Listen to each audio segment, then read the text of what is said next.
Mari kita satu dalam doa.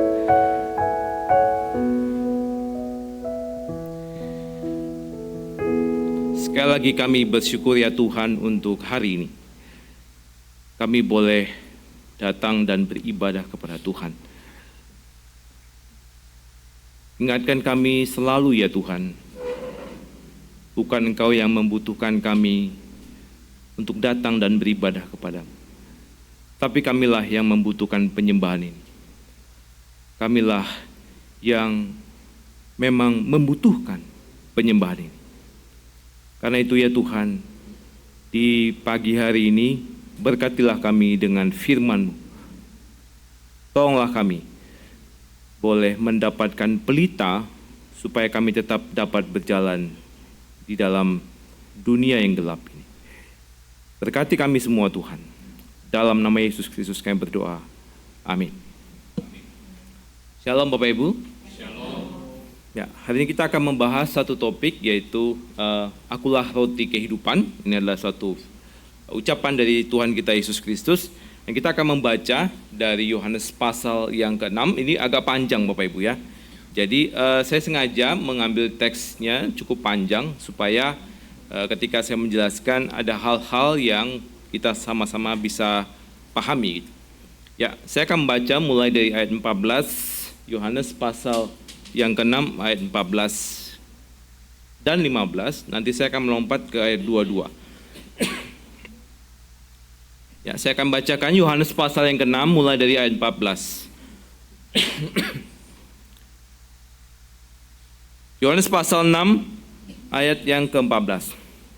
Ketika orang-orang itu melihat mujizat, ya, mujizat waktu itu Yesus memberi makan 5.000 orang. Jadi ketika orang-orang itu melihat mujizat yang telah diadakannya, mereka berkata, "Dia ini adalah benar-benar nabi yang akan datang ke dalam dunia." Karena Yesus tahu bahwa mereka hendak datang dan hendak membawa dia dengan paksa untuk menjadikan dia raja, ia menyingkir pula ke gunung seorang diri. Lalu ayat 22. Ya, ayat 22. Pada keesokan harinya, orang banyak yang masih tinggal di seberang melihat bahwa di situ tidak ada perahu selain daripada yang satu tadi, dan bahwa Yesus tidak turut naik ke perahu itu bersama-sama dengan murid-muridnya, dan bahwa murid-muridnya saja yang berangkat. Tetapi sementara itu beberapa perahu lain datang dari Tiberias. Jadi peristiwanya di Bethesda ya. Waktu itu peristiwanya penyembuhannya di Bethesda. Tetapi sementara itu beberapa perahu lain datang dari Tiberias dekat ke tempat mereka makan roti sesudah Tuhan mengucap syukur atasnya. Ayat 24. Ketika orang banyak melihat bahwa Yesus tidak ada di situ dan murid-muridnya juga tidak, mereka naik ke perahu-perahu itu lalu berangkat ke Kapernaum untuk mencari Yesus. Ketika orang banyak menemukan Yesus di seberang laut itu, mereka berkata kepadanya, "Rabi, bila mana engkau tiba di sini?" Ini peristiwa sudah di Kapernaum ya. Yesus menjawab mereka, "Aku berkata kepadamu, sesungguhnya kamu mencari aku bukan karena kamu telah melihat tanda-tanda, melainkan karena kamu telah makan roti dan kamu kenyang. Bekerjalah bukan untuk makanan yang akan dapat binasa, melainkan untuk makanan yang bertahan sampai kepada hidup yang kekal yang akan diberikan anak manusia kepadamu. Sebab dialah yang disahkan oleh Bapa Allah dengan mencarinya."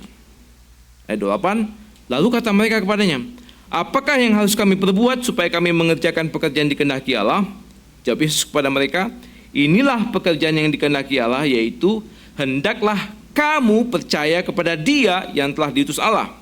Maka kata mereka kepadanya, "Tanda apakah yang engkau perbuat supaya dapat kami melihatnya dan percaya kepadamu? Pekerjaan apakah yang engkau lakukan? Nenek moyang kami telah makan mana di padang gurun, seperti ada tertulis, mereka diberinya makan roti dari surga." Maka kata Yesus kepada mereka, "Aku berkata kepadamu, sesungguhnya bukan Musa yang memberikan roti dari surga, melainkan Bapa-Ku yang memberikan kamu roti yang benar dari surga. Karena roti yang dari Allah ialah roti yang turun dari surga dan yang memberi hidup kepada dunia." Maka kata mereka kepadanya, "Tuhan, berikanlah kami roti itu senantiasa." Kata Yesus kepada mereka, "Akulah roti hidup, barang siapa datang kepadaku, ia tidak akan lapar lagi, dan barang siapa percaya kepadaku, ia tidak akan haus lagi." Tetapi aku telah berkata kepadamu, sungguh pun kamu telah melihat aku, kamu tidak percaya. Ayat 47. Ayat 47, kita lompat ke 47. Aku berkata kepadamu, sesungguhnya barang siapa percaya, ia mempunyai hidup yang kekal. Akulah roti hidup. Nenek moyangmu telah makan mana di padang gurun dan mereka telah mati. Akulah roti hidup yang telah turun dari surga. Jikalau seorang makan dari roti ini, ia akan hidup selama-lamanya. Dan roti yang kuberikan itu ialah dagingku yang akan kuberikan untuk hidup dunia. Amin. Sampai sejauh itu pembacaan firman Tuhan. Jadi setelah kita membaca, maaf saya agak ini ya sama debu. Jadi setelah kita membaca, jadi kita dapat gambaran ya. Dan saya akan membahas bagian-bagian ini. Dan sebelumnya saya ingin memulainya dengan beberapa sharing lah ya. Jadi suatu saat saya itu membesuk jemaat, waktu itu saya melayani di sebuah kota, membesuk sebuah jemaat. Waktu itu saya masih praktek ya. Jadi waktu saya besuk, jadi saya belum pernah kenal keluarga ini. Jadi saya diajak sama gembala di gereja itu untuk membesuk. Nah, waktu kita besuk seluruh keluarganya ada di situ, ada satu anaknya sudah cukup dewasa ya, sudah 30-an, tapi waktu itu belum menikah. Jadi dia mulai cerita lagi bahwa papanya, yaitu kepala keluarga di rumah ini itu meninggal gitu ya. Dia nangis, dia sedih sekali bahwa papanya itu rajin melayani Tuhan, tapi kemudian dipanggil oleh Tuhan. Dia sudah berdoa supaya Tuhan sembuhkan, tetapi tidak disembuhkan oleh Tuhan. Dia kecewa sekali bahwa Tuhan tidak menyembuhkan papanya. Dan kemudian dia memutuskan tidak lagi ke gereja, ya. Jadi makanya waktu itu kita membesuk. Nah, setelah mulai pulang, kemudian saya tanya sama gembalanya, emang kapan Pak papanya itu meninggal? Ya, maksudnya saya pengen tahu berapa lama dia itu mengalami duka cita. Gitu. Jawabannya ternyata 10 tahun yang lalu. Jadi sudah 10 tahun dia tidak beribadah dan dia kecewa kenapa Tuhan tidak menyembuhkan papanya. Nah, kisah yang kurang lebih sama, waktu itu saya pulang ke kota kelahiran saya naik pesawat. Nah, di pesawat saya duduk di sebelah seorang ibu. Nah, ibu ini dia istri dari pengusaha yang cukup banyak lah ya, membantu gereja di tempat mereka melayani bersama. Jadi suaminya itu pengusaha dan seorang majelis. Ya, dia sangat bersumbangsih lah ya di dalam pertumbuhan gereja itu, baik secara finansial maupun di dalam pelayanan. Jadi dia itu adalah salah satu founder yang sangat mengerjakan pelayanan di situ. Nah, anaknya waktu itu usia 11 tahun itu sangat dekat dengan papanya, mengagumi papanya luar biasa dan senang sekali dengan apa yang dikerjakan oleh papanya, seorang pengusaha tetapi melayani Tuhan dan kemudian memberikan banyak sekali bantuan finansial supaya gereja itu berkembang. Nah, waktu usia 11 tahun itu, papanya ini, suami daripada ibu yang di sebelah saya waktu di pesawat itu, sakit. Nah, anak umur 11 tahun ini kemudian berdoa kepada Tuhan. Tuhan, sembuhkan papa saya, karena papa saya itu telah memberikan semuanya untukmu. Tolong sembuhkan papa ya Tuhan. Papanya meninggal. Nah, anak itu masih kecil Bapak Ibu, umur 11 tahun. Kemudian dia memutuskan untuk tidak lagi datang ke gereja dan dia meninggalkan gereja sampai waktu saya ngobrol dengan mamanya itu. Dia kecewa dan dia bertanya-tanya, mengapa Tuhan yang sudah dilayani sebaik mungkin oleh papanya itu dan dia melihat keindahan di dalam pelayanan papanya, tetapi papanya itu tidak ditolong oleh Tuhan. Mengapa Tuhan tidak menolongnya? Nah, Bapak sekalian, ini adalah pergumulan beberapa orang di dalam jemaat dan mungkin Bapak Ibu juga menggumulkan hal itu. Mengapa Tuhan tidak menolong? Mengapa saya bergumul melewati hal ini? Mengapa saya sulit sekali melewati pergumulan-pergumulan tertentu? Ada orang yang bertanya, Tuhan, jika Engkau betul-betul ada, tolonglah papa saya, atau tolonglah saya melewati pergumulan ini. Kalau Kau benar-benar ada ya Tuhan, sembuhkanlah. Tuhan, kalau Engkau betul-betul Allah yang Maha Kuasa dan pernah menyembuhkan, tolonglah sembuhkan. Nah, Bapak Ibu sekalian, ini ada suatu pergumulan, suatu pertanyaan kita yang mungkin Bapak Ibu belum pernah menanyakan hal ini, mungkin Bapak Ibu belum melewati sebuah turbulensi yang besar dalam hidup kita. Nah, pertanyaan yang ingin kita ajukan dan ingin kita gumulkan sama-sama adalah, siapakah Tuhan Yesus itu sebenarnya bagi kita? Dan apa yang kita cari dalam kehidupan Kristiani ini? Ya, siapa dia sebenarnya dalam kehidupan kita? Dan apa sih yang kita cari dalam kehidupan Kristiani, dalam kehidupan berjemaat, di dalam iman Kristen kita? Nah, kita akan mencoba menggumulkan dari teks yang tadi kita baca, yang panjang tadi, dan melihat sebenarnya siapakah Yesus dan apa yang dilakukan oleh orang banyak, dan mungkin kita akan melakukan yang sama. Nah, Bapak Ibu, orang banyak waktu itu mendengar dan melihat bahwa Yesus melakukan mujizat, yaitu dia menyembuhkan seorang lumpuh. Dan kemudian Yohanes mengatakan bahwa ada mujizat-mujizat, tapi dia tidak jelaskan, yang kemudian dilakukan oleh Yesus, dan mereka mendengarnya, dan beberapa menyaksikannya, sehingga mereka berbondong-bondong untuk mengikut Yesus. Nah, mereka datang karena mereka tahu, mereka melihat, mereka mendengar bahwa Yesus melakukan mujizat. Nah, kemudian ini ceritanya agak berbeda dengan Injil-Injil yang lain, karena Injil-Injil yang lain itu menceritakan Yesus memberi makan 5.000 orang lebih detail ya. Di sini tuh cuma sekali lewat saja. Jadi ada begitu banyak orang mengikuti Yesus waktu itu. Banyak sekali, kemudian Yesus pergi ke arah gunung, dan banyak sekali 5.000 orang laki-laki. Nah, di Injil yang lain kita lihat kemudian Yesus merasa iba, merasa berbelas kasihan untuk memberi mereka makan. Lalu ditemukanlah 5 roti dan 2 ikan. Jadi Bapak Ibu sekalian, bayangkan ya, Bapak Ibu datang ke sini bukan karena mau mencari mujizat, betul? Mereka karena sudah mendengarkan mujizat dan mereka melihat sebagai mujizat itu, mereka datang. Orang yang melakukan mujizat ada di depan mata mereka. Nah, kemudian datang untuk mendengar Yesus, dan Yesus mengajar mereka. Nah, kemudian di sini Yesus memberi mereka makan dengan 5 roti dan 2 ikan. Semuanya kenyang. Semuanya kenyang.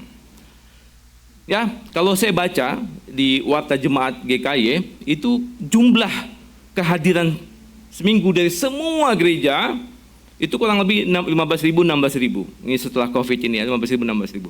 Nah, yang hadir waktu itu kurang lebih 5.000 orang laki-laki, ya kalau kita kalkulasi umum aja hampir 15.000 orang. Ya, termasuk di situ ada pasangannya, anak muda dan anak-anak. Jadi ada kurang lebih 15.000 orang, dan kurang lebih seluruh GKY itu datang. Gimana ngasih makannya Bapak Ibu? Nah, kita punya roti 5 dan kemudian ikan 2. Cukup? Nggak cukup. Nggak cukup. Tapi Yesus bisa memberi makan seluruh yang datang ke GKY pada hari Minggu. Dan 12 murid-murid itu melayani. Semuanya kenyang. Dan kemudian Tuhan Yesus mengatakan, kumpulkan sisanya. 12 bako. Itu kalau dihitung duit, itu banyak, luar biasa. Kita kalau bikin Natal, bikin acara yang ada konsumsinya, itu luar biasa ya, untuk makan. Nah, mereka sudah melihat mujizat, dan sekarang mereka dapat makan gratis, kenyang lagi. Nah, lalu mereka kemudian mencari Yesus untuk alasan itu. Yesus kemudian, mereka pikir gitu, wah, dia benar-benar adalah seorang nabi, dan kita akan jadikan dia raja. Kalau dia raja, maka semua penyakit bisa disembuhkan, hidup kita aman Bapak Ibu, dan makan dapat juga. Bukankah hidup kita akan jadi lebih nyaman? Maka mereka memaksa Yesus untuk menjadi dia raja. Yesus menolak, dan Yesus kemudian pergi. Menghilang, dan kemudian mereka datang lagi besoknya. Mana Yesus? Di mana Yesus? Jadi mereka datang ke tempat di mana mereka dikasih makan. Itu di pinggir danau, ya. Gak ketemu Yesusnya. Tapi mereka tahu bahwa Yesus sudah pergi menyeberang. Pergilah mereka ke Kapernaum, di mana Yesus juga menyeberang ke sana. Apa yang mereka katakan? Tuh, Rabi, mereka mengatakan, Rabi, bila mana engkau tiba di sini? Kok kamu bisa ada di sini, Rabi?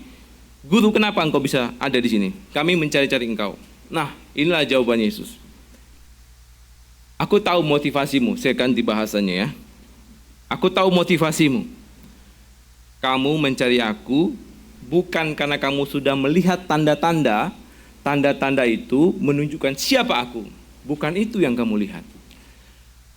Yesus itu sebenarnya tidak perlu melakukan mujizat untuk membuktikan dia Allah. Tidak perlu. Tapi mujizat-mujizat itu dia lakukan supaya orang yang melihat mujizat itu kemudian tahu kenapa dia bisa melakukan mujizat. Karena dia adalah Allah atau dia adalah utusan Allah. Kemudian Yesus mengatakan, kamu mencari aku bukan karena kamu melihat tanda-tanda itu dan kamu mengerti siapa aku. Bukan. Kamu datang bukan karena tahu siapa aku dan mau beribadah kepadaku. Bukan.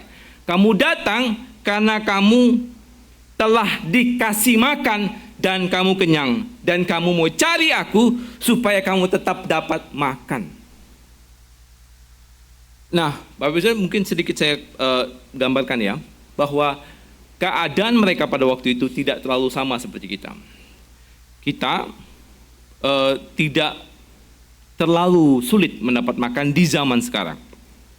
Mungkin sekitar tahun 50-an, 40-an, tahun 60-an, di mana Indonesia baru merdeka dan sangat miskin, ya mungkin makan itu suatu pergumulan yang berat. Tapi sekarang tidak terlalu mungkin buat kebanyakan kita. Jadi mereka itu punya asosiasi bahwa bekerja itu untuk mendapatkan makan. Jadi kita punya istilah dalam bahasa Indonesia, kita bekerja untuk sesuap nasi, ya, atau ditambahkan sesuap nasi dan segenggam mutiara. Nah, asosiasi untuk bekerja adalah untuk makan, Bapak Ibu.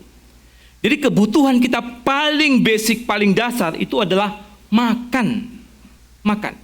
Jadi mereka itu, kita kalau misalnya sudah kenyang, kita mungkin bisa mikir yang lain. Kita di sini cari makan bukan supaya kita tetap hidup, bukan secara umum. Kita cuma cari rasa, mana sih resto yang enak, mana sih bakmi yang lebih enak. Bukan supaya kita tetap hidup, bukan. Tapi kalau mereka bekerja itu untuk mendapatkan makan. Mereka itu mendapatkan UMR yang kurang lebih sama untuk semua mereka. Hampir semua mereka itu hanya mendapatkan gaji yang sama untuk bekerja satu hari. Jadi konsep bekerja itu sama dengan makan. Ya, karena itu yang paling basic buat mereka. Jadi mereka tidak perlu lagi bekerja karena mereka akan mendapatkan makan. Nah, makananlah yang membuat kita tetap hidup, gitu ya. Dan mendapatkan makanan itu adalah sesuatu yang paling dasar dan buat mereka bekerja sama dengan mencari makan. Supaya, kalau kita istilahnya supaya dapurnya bisa ngebul. Ya mereka nggak perlu ya kan mereka makannya roti. Jadi itulah sebabnya mereka mencari Tuhan. Nah, Bapak Ibu sekalian, ini menjadi sebuah masalah. Pertanyaan saya adalah yang tadi di awal ya, adalah siapa sebenarnya Tuhan Yesus buat kita dan apa yang kita cari dalam kehidupan Kristen ini? Ya, mengapa kita datang ke sini, Bapak Ibu? Mengapa? Pertanyaannya.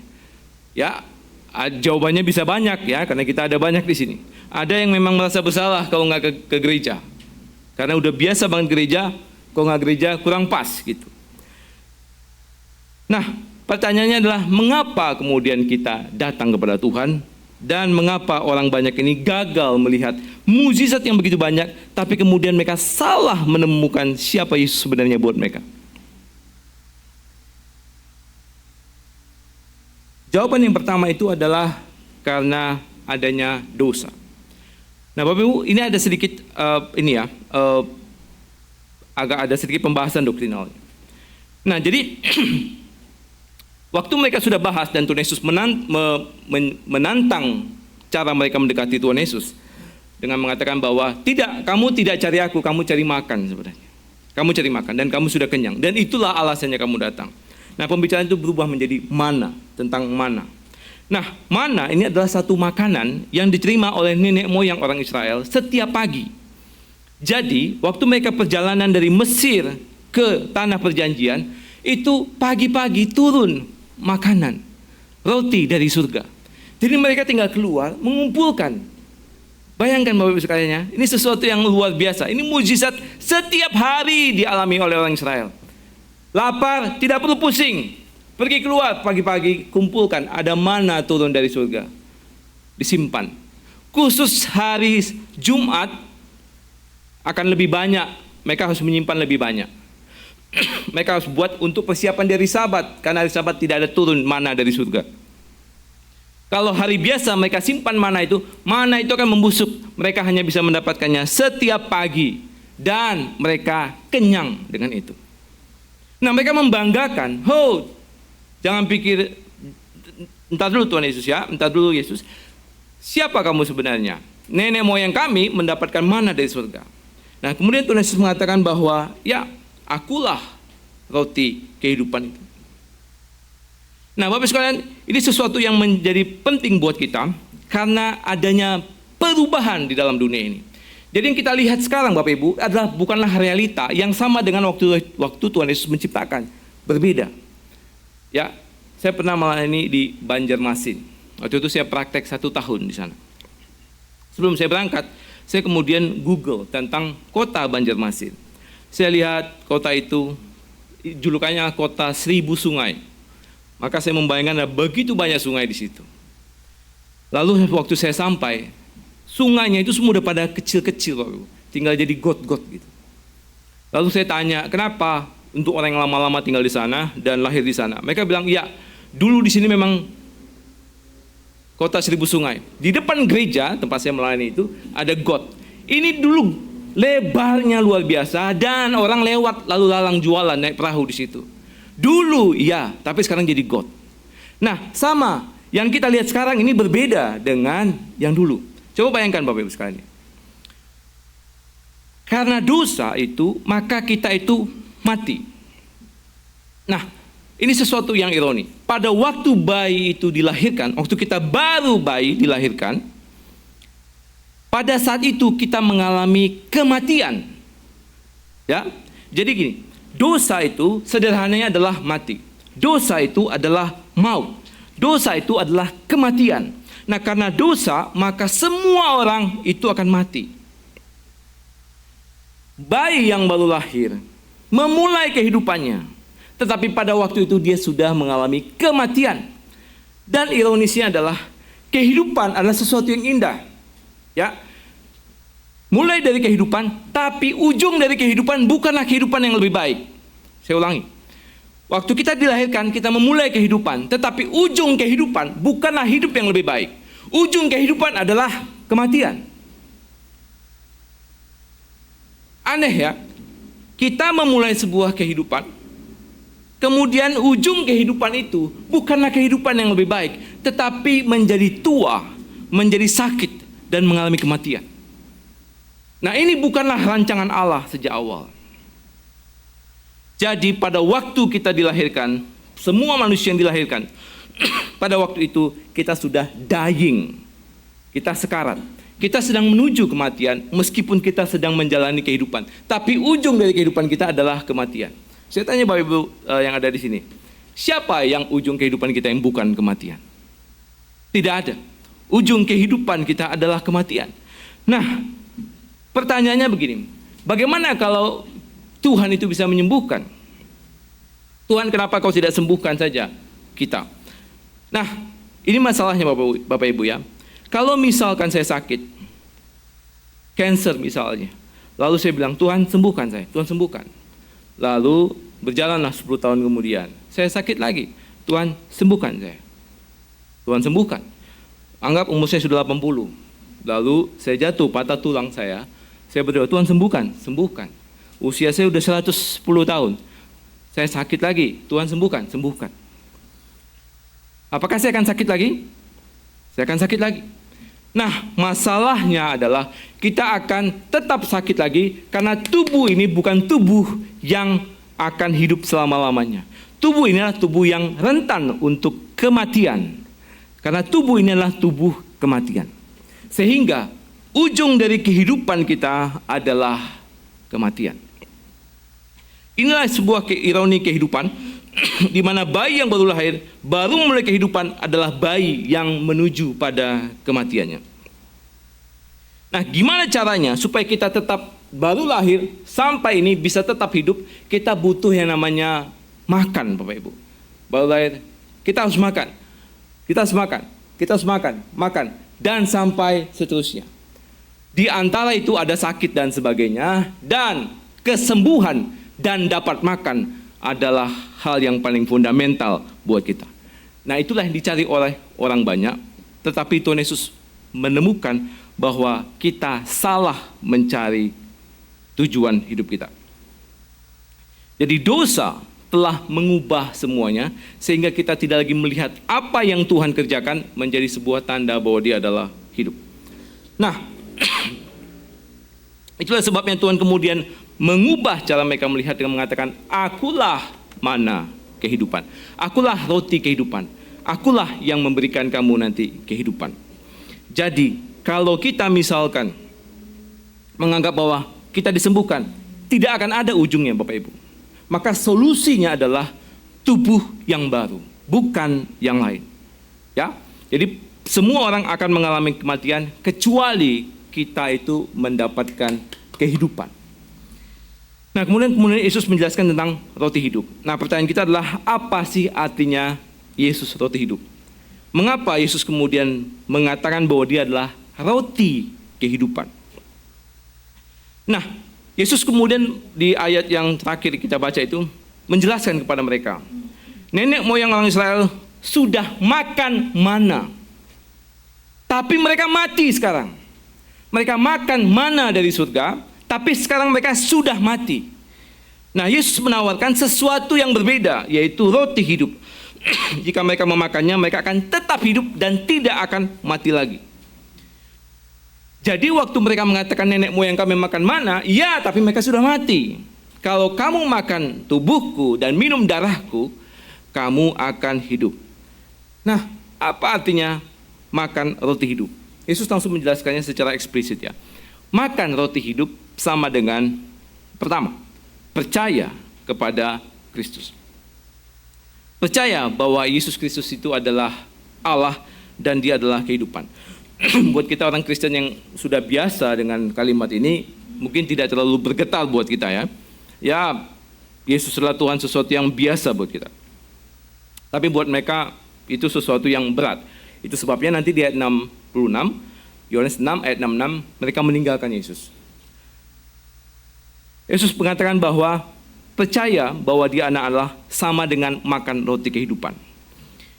Mendapatkan makanan dan mendapatkan kesembuhan adalah baik, namun kita akan mati juga, seperti yang saya jelaskan lagi. Jadi Yesus menawarkan sesuatu yang baru, yaitu hidup yang kekal yang membuat kita tidak mati lagi. Nah, pertanyaannya, mengapa percaya kepada Yesus sama dengan makan roti hidup? Mengapa kita bisa mendefinisikan makan roti itu sama dengan percaya kepada Dia? Upah dosa itu adalah maut, Bapak Ibu. Jadi secara sederhana begini, dosa itu bisa dibayar dengan cara dua hal. Yang pertama, karena dia adalah maut, maka bayar sendiri. Yang kedua, dibayarin. Ya. Jadi dosa itu adalah maut. Jadi siapa berdosa pasti terima maut. Tidak ada cara lain. Siapa berdosa pasti terima maut. Nah, sekarang masalahnya adalah mau bayar sendiri boleh, mau dibayarin boleh. Kalau mau bayar sendiri, dosa percaya Yesus, nanti Bapak Ibu akan bayar sendiri. Apa bayarannya? Kematian kekal. Ya, kita akan menerima maut selama-lamanya. Jadi kalau mau bayar sendiri, boleh, silakan bayar sendiri. Tetapi Tuhan Yesus bilang, aku akan bayarkan. Ya, aku akan mati di kayu salib dan aku akan bayar. Nah, kalau mau dibayarin, bisa Bapak Ibu. Yesus akan bayarkan. Sehingga kita tidak perlu mengalami maut, tapi Yesus yang mengalami maut. Nah, saya percaya kita pilihannya kedua, ya, yaitu dibayarin. Amin. Oke. Mengapa bisa Yesus bayarin? Jadi Bapak Ibu, yang melakukan semua itu adalah Yesus. Yesus waktu itu di kayu salib, waktu dia dibunuh itu, maka dia membayar semua dosa. Jadi pada waktu Yesus di kayu salib, dia menerima maut. Maut di sini sebenarnya kekal, tetapi bukan masalah kuantitas waktu, tapi kualitas maut. Jadi meskipun Yesus di kayu salib sebentar, tapi kualitas maut itu dia terima sepenuhnya, sama seperti kalau kita bayar di dalam kekekalan. Jadi waktu dia tanggung semua itu, dia hidup tapi dia mengalami kematian maut. Ini satu-satunya yang bisa mengalami cuma Yesus ya. Jadi dia tidak mati karena maut, tapi dia bayar semuanya, lalu kemudian dia serahkan nyawanya. Nah, jadi pembenaran kita ada di dalam tubuh Yesus Kristus. Nah, gimana caranya supaya kita bisa makan itu kehidupan di dalam tubuh Kristus? Makanya dibutuhkan kelahiran baru. Nah, waktu kita lahir baru, Roh Kudus itu tinggal di dalam diri kita. Dia tinggal dalam diri kita, membuat kita percaya, lalu kita ini disatukan dengan tubuh Yesus Kristus. Kita dijadikan ngumpul dengan tubuh Yesus Kristus. Jadi tubuh kita menjadi satu dengan tubuh Yesus Kristus. Kalau saya percaya, saya sudah makan dan minum darah Kristus, tubuh saya ini adalah tubuh Yesus Kristus. Saya menyatu dengan tubuhnya, tubuh Bapak Ibu menyatu dengan tubuh itu. Itu sebabnya kita ingatkan itu semua dalam sakramen perjamuan kudus. Kita makan tubuh dan darahnya, artinya tubuh kita menjadi satu dengan tubuh Yesus Kristus. Jadi waktu Yesus mati, kita ikutan mati. Waktu Yesus bangkit, kita ikutan bangkit. Waktu Yesus punya tubuh baru, kita punya tubuh yang baru nanti. Nah, inilah yang ditawarkan oleh Yesus. Kamu mau bayar sendiri? Boleh.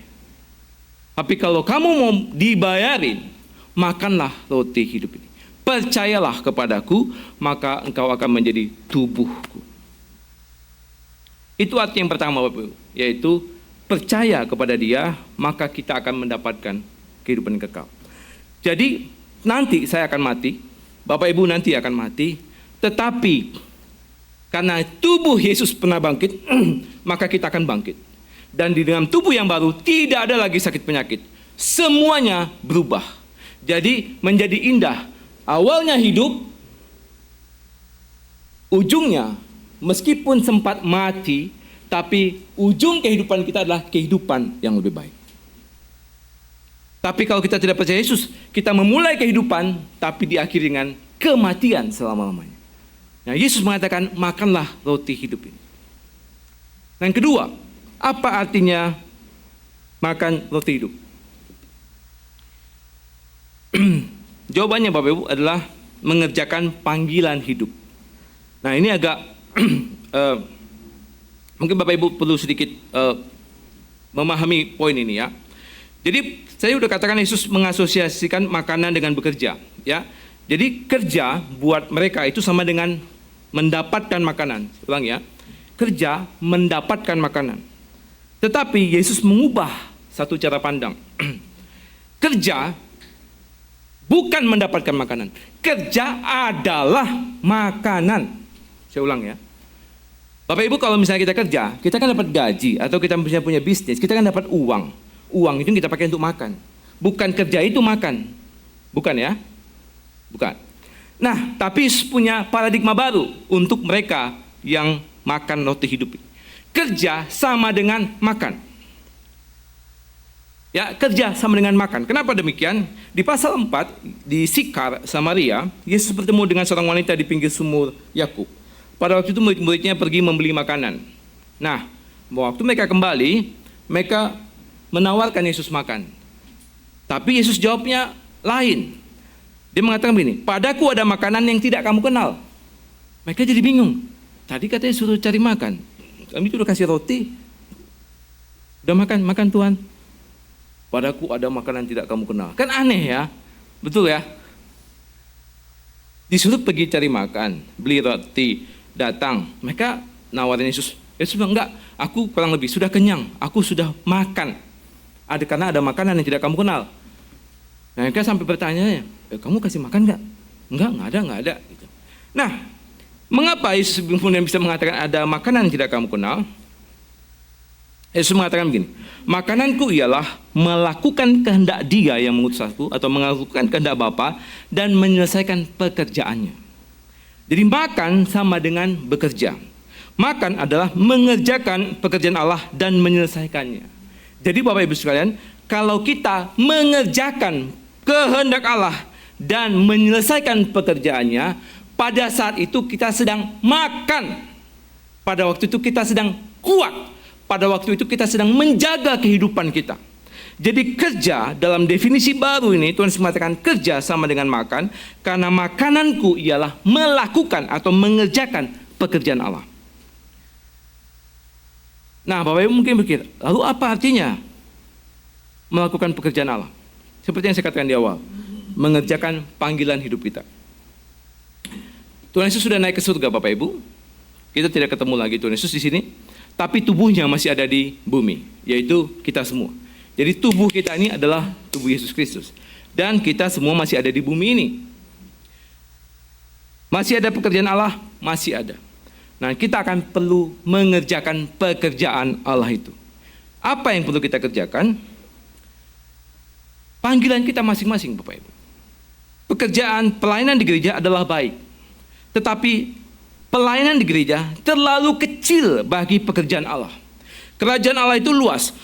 Dan kerajaan Allah itu perlu ditegakkan dalam semua lini. Dalam bisnis, dalam dunia politik, dalam sains, dalam dunia hukum, pendidikan, dan semua aspek. Nah, Bapak Ibu lah yang ada di dalam dunia itu. Bapak Ibu lah yang punya toko. Bapak Ibu lah yang kerja di kantor-kantor sana. Bapak Ibu lah yang punya bisnis. Bapak Ibu lah yang mengerjakan banyak di sana. Dengan mengerjakan itu sesuai dengan kehendak Allah, dan kita mencoba untuk mengerti apa yang kita perlu kerjakan dalam bidang ini, maka disitulah kita mendapatkan makanan. Disitulah kita mendapatkan makanan. Jadi dengan Bapak Ibu pergi ke kantor pagi-pagi, pergi ke tempat kita bekerja pagi-pagi, atau kerja di rumah bisa saja, pada waktu itu kita sedang mengerjakan pekerjaan Allah, dan itu adalah makanan kita. Bukan berarti saya mengabaikan pelayanan di gereja, bukan. Pekerjaan di gereja adalah baik dan harus kita kerjakan, tapi terlalu kecil untuk kerajaan Allah. Itu sebabnya kita tidak membedakan antara pekerjaan di gereja dan pekerjaan di kantor. Waktu kita kerja di kantor, kita sedang memuliakan Tuhan. Waktu kita mencukupkan makanan buat keluarga kita, pada waktu itu kita sedang makan roti kehidupan. Itu kita sedang mengenyangkan diri kita dengan pekerjaan itu. Jadi, carilah Bapak Ibu yang belum mengerti apa panggilan hidup, pikirkanlah. Suatu saat istri saya bilang, kalau jadi ibu rumah tangga itu berguna nggak sih bagi kerajaan Allah? Saya kalau dengar khotbah suka merasa diri saya kecil, kata istri saya. Karena saya tidak mengerjakan banyak seperti mereka. Saya bilang, setiap orang punya panggilan berbeda-beda. Ada yang jadi ibu rumah tangga. Kerjakanlah pekerjaan itu untuk Tuhan, maka Tuhan dimuliakan. Kalau Bapak Ibu punya toko, kerjakanlah itu sesuai dengan kehendak Allah, karena kita sedang menyelesaikan pekerjaannya. Jadi Bapak Ibu, kita perlu memikirkan perspektif baru ini, bahwa makanan kita adalah melakukan kehendak Bapa dan menyelesaikan pekerjaannya. Saya akan tutup dengan sebuah kisah. Ini kisah ini sebenarnya saya tidak tahu ini cerita benar apa enggak, tapi cerita ini diceritakan oleh seorang pendeta. Jadi dia cerita bahwa ada seorang janitor gitu ya, ada koster di gereja yang melayani. Jadi koster ini punya pengalaman hidup yang kurang baik gitu ya. Maksudnya dia tidak punya pendidikan yang cukup, kurang banyak skillnya, sangat terbatas dalam banyak hal. Tapi kemudian dia melayani, bekerja sebagai koster gereja. Dia sudah cukup tua usianya dan banyak penyakitnya. Nah, suatu hari dia datang ke pendetanya dan dia bercerita tentang mimpinya. Jadi mimpinya itu dia seperti berada dalam sebuah antrian. Dalam sebuah antrian itu ya ada malaikat melayani dalam sebuah mimpinya ya. Orang-orang situ sedang membawa banyak sekali hasil gandum ya. Hasil gandum. Nah, ada yang bawa beberapa karung, ada yang bawa 1 karung, 2 karung dan sebagainya. Jadi mereka tuh dalam antrian. Nah, dia cuma membawa 1 jelai gandum. 1 jelai gandum. Nah, sampai antriannya, dia kemudian ditanya oleh, ya dia mengatakan mungkin seperti malaikat bertanya kepada dia, mana hasil pekerjaanmu? Dia agak malu karena yang lain tidak membawa seperti dia, sangat sedikit. Lalu dia serahkan 1 jelai gandum.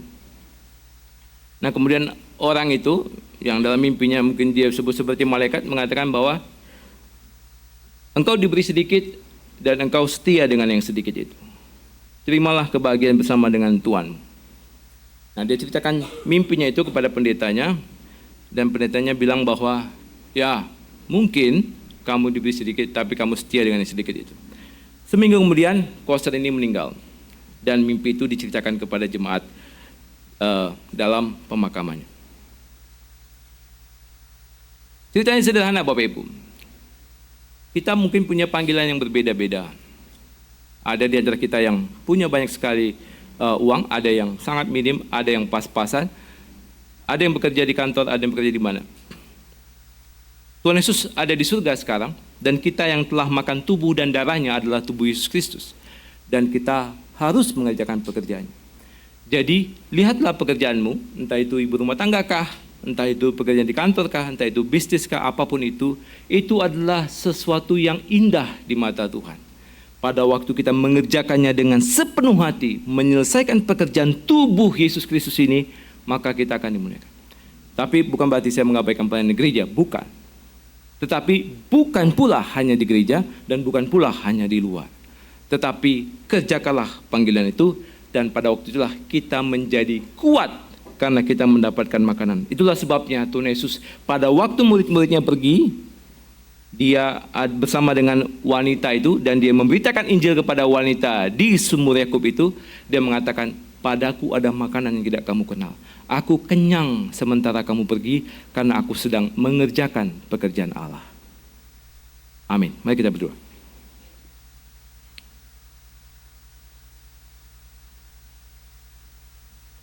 Bapa di surga, kami datang kepadamu, memohon kepadamu. Sekali lagi ya Tuhan, tolonglah kami mengerti. Kami punya banyak sekali kebutuhan, dan kebutuhan-kebutuhan itu kadang-kadang membutakan kami, mengalihkan cara pandang kami untuk melihat siapa Engkau. Kalau orang bertanya kepada kami, siapakah Yesus bagi kami? Kami akan mengatakan bahwa Engkau adalah Allah kami. Engkaulah roti kehidupan. Engkaulah yang tinggal dalam diri kami. Apakah arti kekristenan ini bagi kami? Apa yang kami cari di sini? Kami mencari kemuliaan-Mu. Kami mencari hal yang menyenangkan hati-Mu. Dan kami mencari kehendak-Mu, supaya dimanapun kami berada, kami mengerjakan pekerjaan-Mu. Terima kasih Tuhan untuk waktu ini. Berkatilah kami, terima kasih buat tubuh dan darah-Mu yang telah menyelamatkan kami. Dalam nama Tuhan Yesus Kristus kami berdoa. Amin.